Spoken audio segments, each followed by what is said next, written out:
While Crash Bandicoot is no stranger to going multi-platform, the recent announcements regarding the Sane Trilogy have drawn a lot of mixed signals and opinions from the community and fans.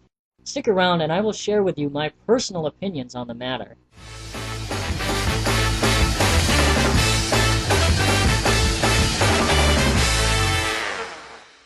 Hey everybody, Santabandicoot here.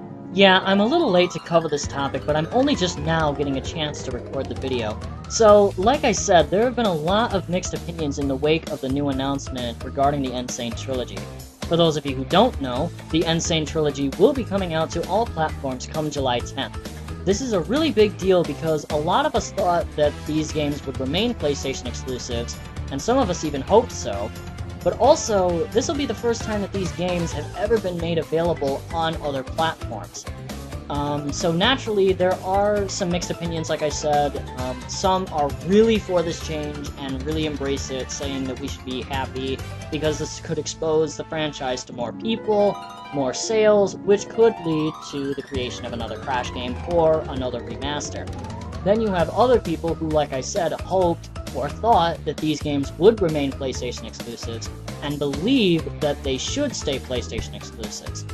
I did think that they would, and I had hoped they would as well, because I have been saying this for many years, that Crash should have stayed on PlayStation. Now, before anyone gets on me for my opinions, I'd like to say that just because I believe Crash should remain a PlayStation exclusive, that doesn't make me any less of a fan than someone who supports this multi-platform announcement, because at the end of the day, we're all fans, and no one has the right to determine what is and what isn't a true fan of any franchise. Now, I can also see where the other side is coming from when they say that this could be a really good thing for the franchise and could expose more people to it, increasing sales, and thus increasing the chance of a new Crash game or a remaster. I just don't know if it's going to help as much as people think it will, because Crash does not have an impressive track record when it comes to going multi-platform.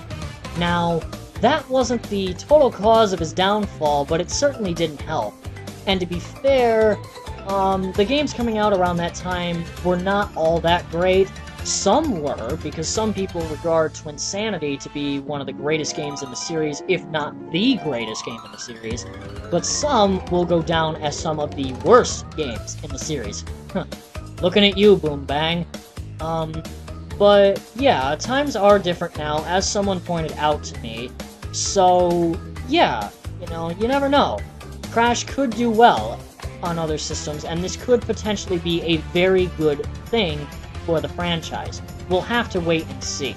Now, another thing that kind of vexes me is that people are all excited about Crash being available on the go, when he's kind of been available on the go for a good few years now.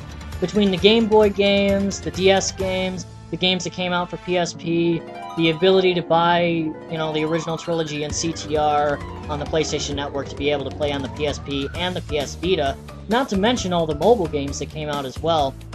I think it's just more, I guess, the Sane Trilogy specifically being available on the go, but when people say Crash is available on the go, that kind of confuses me why people are so excited about that in general, because Crash has been available on the go for many years. Now, I'm sure a lot of you are wondering by now, why do I believe Crash should remain a PlayStation exclusive? And it's quite simple, really. He was intended to be this whole time.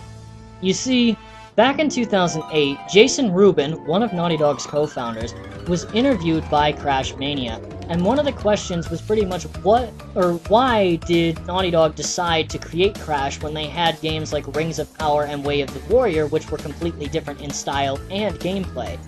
And Jason's answer was this, and I quote, "We really liked the PlayStation. Mark Cerny, who was our executive producer at Sony, was a big proponent of the hardware, and we realized that Sony, which I think he meant Sega, had Sonic, and Nintendo had Mario. We set out to make a mascot for the only hardware company that didn't have a character action mascot. Of course, we didn't tell anybody or ask for permission, but it all worked out. Crash never became an official mascot, but he was as close as the PlayStation ever got. Crash was our first character action game. The first one broke a lot of new ground, and the character was great, but I think it wasn't until Crash 2 that we got the gameplay down. While Jason Rubin does say that Crash never became an official mascot, nor did Naughty Dog ask permission to make Sony a mascot, he makes it quite clear that Crash's whole creation revolved around the idea of giving PlayStation a mascot. And if you look at some PlayStation backgrounds, and if you were to put Crash with them, and I know I'm arguing aesthetics here, but he looks good. You know, he looks good against the PlayStation symbols and backgrounds because he was intended to be, you know, the face of PlayStation. And I know people are going to come clamoring at me, well, Sony doesn't own Crash, they never have. Activision currently owns the IP. Yes, I know, I am very well aware of this fact. I do believe Sony should have gotten the rights to it, but that's just me. And I know that at the end of the day, Crash is just a game, and Activision is a business.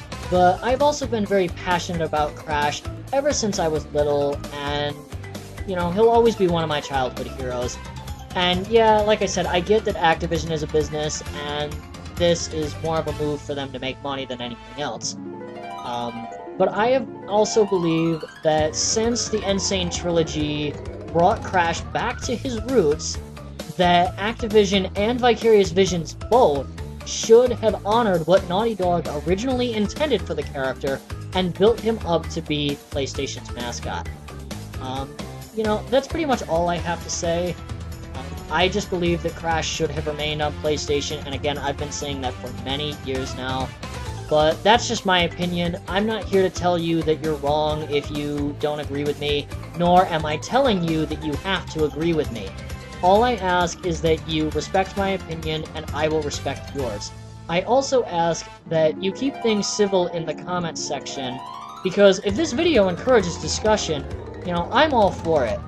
But please just conduct yourselves in a civil and mature manner, because if you stoop to the level of petty insults, many of which I was called, whether indirectly or directly, during the whole shitstorm that erupted in the wake of the announcement, you lose all credibility in your argument, regardless of what you have to back it up.